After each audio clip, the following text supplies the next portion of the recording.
Okay, Sean, you're not here right now, so I'm gonna make a quick video for you to bring home to Texas. I'll start out here.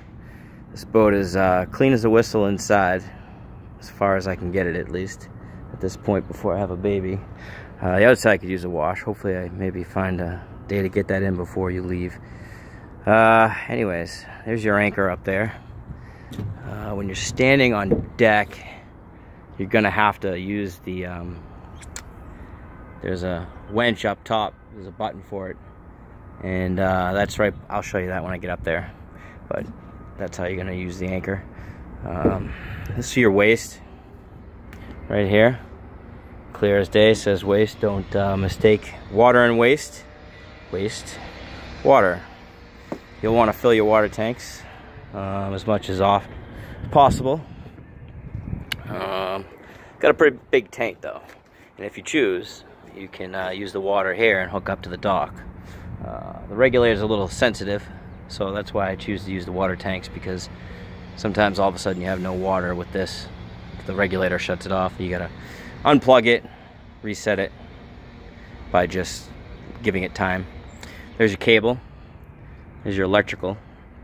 You've got split into two 50 amp connections. I actually had them redone. Used to be 30 amp. Had them upgraded to 50. Put a brand new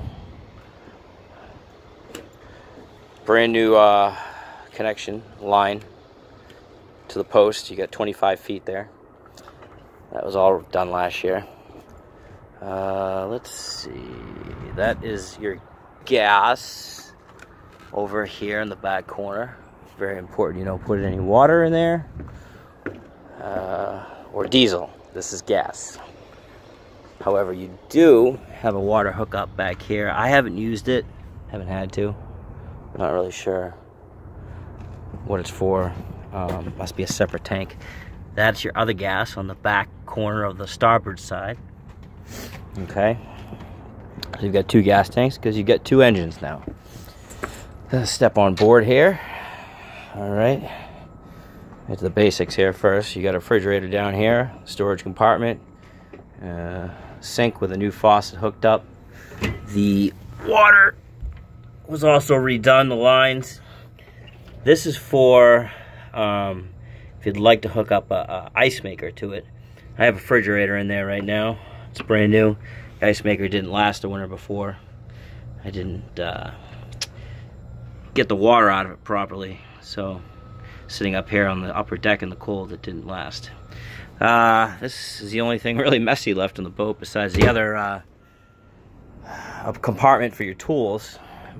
I left the stuff behind. You got a TV, all that. Here's your electronics and your helm.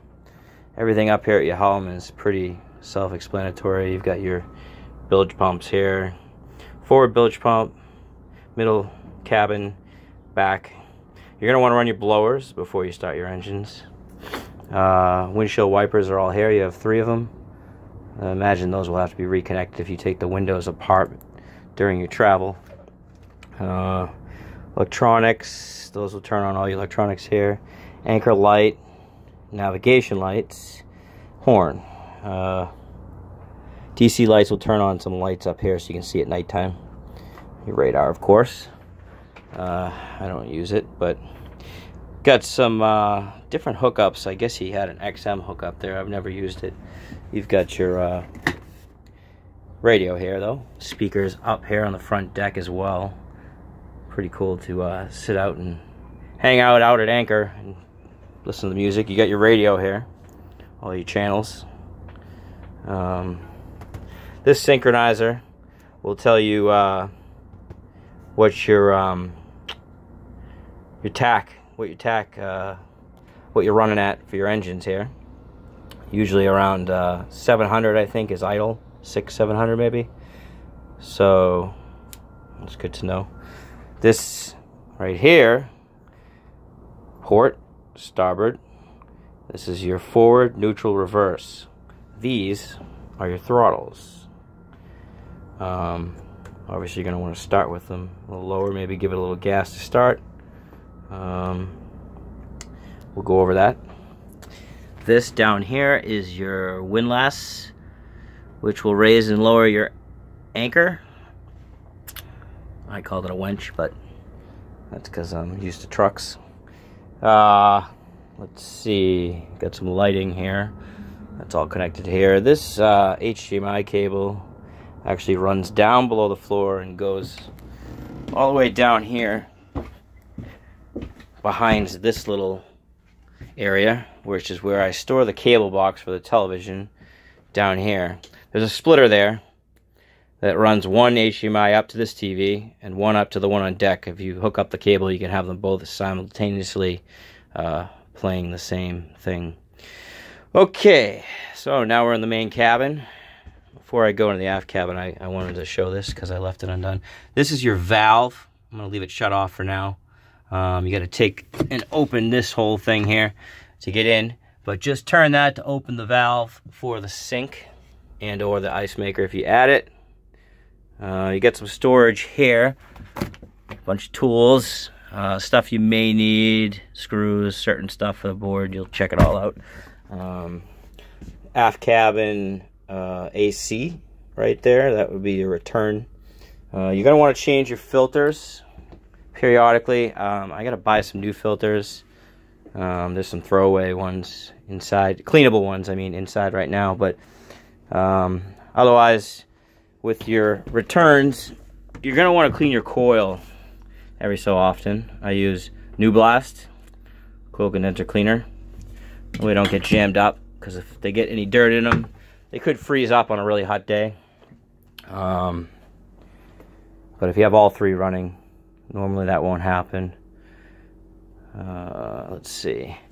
Get your fridge over here, cabinet. You know the story with this. I think I added this, which was a nice addition.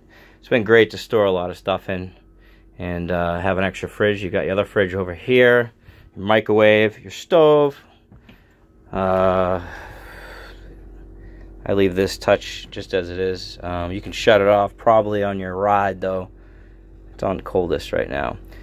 You can shut it off so we can shut all the batteries down and everything on your ride to Texas. That's hooked up to the TV there, that cord. I never had a chance to add another outlet over there, so I don't love that, but it is what it is. Okay, you have a storage over here. You also have one behind the couch that's kind of a secret. If you move the couch, it's kind of a pain to get to. Let's see. We'll go. This is the forward berth. Everything is clean, ready to go. You have a hatch down here. Under that hatch, there's some wood on the floor that you can stand on. Underneath that wood is a bilge pump. There's also a little vacuum in there if you need one. There's your controls for the AC next to the bed here. I leave those as they are currently set up. And what I do is, there's your other control over here for the main cabin. And then the other one down here in the aft cabin is behind this door. Like I said, those old ones I leave set up as they are. And what I do is I go in here and I turn these switches on instead of using those, because I don't like to mess with the controls. You turn them up, turn them down too cold, you might get a freeze up. So they just seem to be very sensitive ever since I bought the boat off Howie. I'll explain that more. He explained it at one point. I guess we can go over this while we're here. This is inlet 1, inlet 2, power. Right now it's set on both inlets. Okay, that's where you're going to want to leave it. I've never had to switch it to inlet 1. You're going to want to leave both on at the same time. The generator, you'll switch to that if you're out at sea, and when you have the generator running, you'll turn it over to that. So, start your generator, flip the switch. You'll have all your power. Okay? You could test what you're running for amps on inlet 1 and inlet 2 by hitting that. Usually about the same. Everything else is labeled pretty correct on here that you can see. Excuse me. That ice maker was not the ice maker above. I actually don't know what that switch is, and that white one might be an extra one. I think I've never had to hit those. Let's see, everything down here, pretty self-explanatory. This is your generator. Okay. However, you have to start it from down below. The first time you run it, when it's cold, there's a little choke down there. I'll have to show you that. Then this is your blower, but you have those up on top deck anyways. Sounds like somebody's here. Nope. Okay. Alright. The holding tank indicator would be your waste. That doesn't seem to work or go on, that light. However, this switch down here that says waste, don't think you're going to want to do that on a lake. You're supposed to do this only 30 miles out. That'll empty your tank into the water. Probably wouldn't suggest doing that. That's up to you, wherever you are. You'll probably just get a pump out on the side where it said waste, where I showed you when we came in. Alright, anything else there I'll go over with you. Let's see, we've got your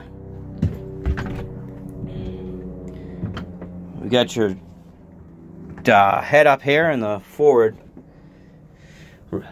berth. This push down for flushing, adding water. This is just flush. This one flushes and adds water at the same time. Only a flush, flush and water. Push up for water. I strongly suggest getting holding tank treatment and putting plenty of it in all the time. Keeps everything smelling nice. As you can see, the blue water in there is ready to go. This shower I have not used, and either did Howie. However, he did add a brand new shower pump below, so that's good news. But this just needs to be hooked back up. I guess it fell off at some point, but I use this as storage. I left some of the vinyl flooring that I used in case you ever need to buy more of it. You know exactly what the model number is and all that, because I didn't get to the aft cabin. That's what I would have liked to done. I've done the rest of the boat, the wood floor, but I never got to the aft cabin, so there's rug down there, which is kind of comfy in the wintertime. So, let's see. Got some storage under there. Here's your other duct, your return. I wanted to replace those grills. I haven't got to that either, but I did quite a bit. Added some storage up here, some shelving there, crossbar to hang some stuff. There's plenty of room in there. Nice little TV. There are some lights behind those pillows where the mirrors are. And then this is, I think that's drilled shut so the kids can't get out there. I also put stuff over the windows for the winter. Just, I insulated all the windows originally. Those are the only two I forgot to take off. But sometimes it's nice to leave it dark in here anyways. Kids will sleep late, not know what time it is.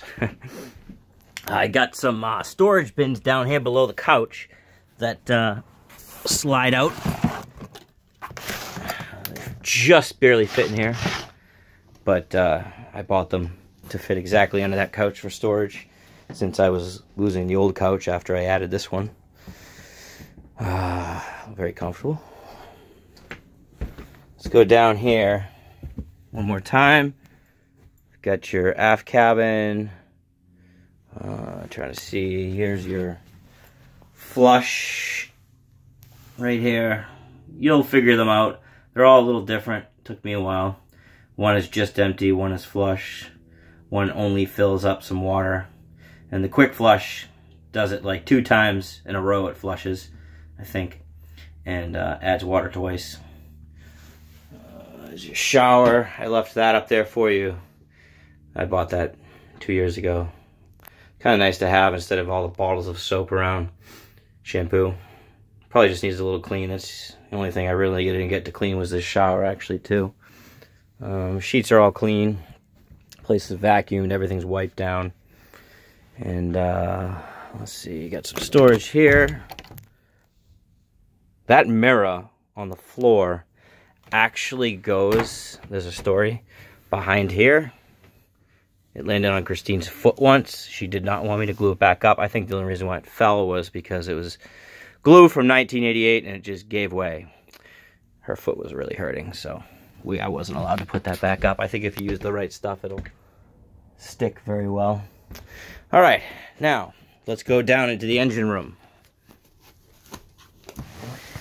Keep this under the carpet. That light for the engine room is over here. It's actually already on. This is engine room light. Okay, pull this up. I built this hatch instead of having to pull the whole floor up and set it aside by itself, which is what I used to have to do. Instead, I added all that. And some diamond plate flooring down here now. Nice, clean, happy engine room. As clean as an engine room can be. You got your starboard engine and your port. These are where your raw water comes in. You shut that off in the winter. Close those valves. You'll probably have somebody winterize it. That's your shower pump for the aft cabin. Okay, that thing's oldie, but it's actually a goodie. Runs really well, belt driven. Okay, you got your batteries on the port side, starboard side, batteries on the port side. You got your water heater over here. You've got your water tank on the left, very important to know the difference, and your waste tank on the right. Okay, I think the water tank must have froze one winter when Howie had it. I didn't know what that was all about, but I guess that's what somebody told me. But everything else is good now. It smells good down here right now. So here's your generator. Now, right behind this carburetor, there's actually a little knob. See this?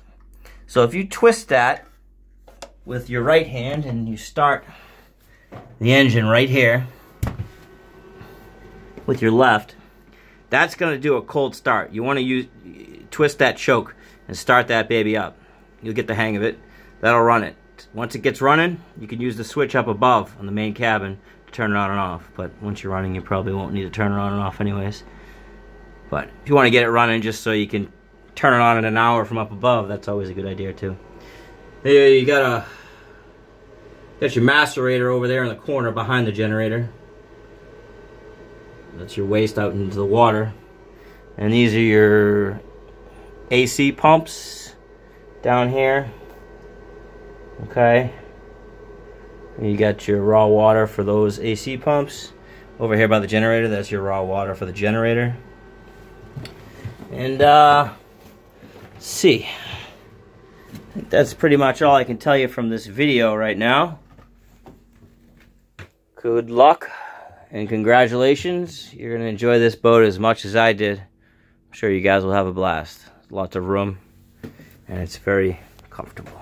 So, call me if you have any problems and I will talk to you soon. Thank you.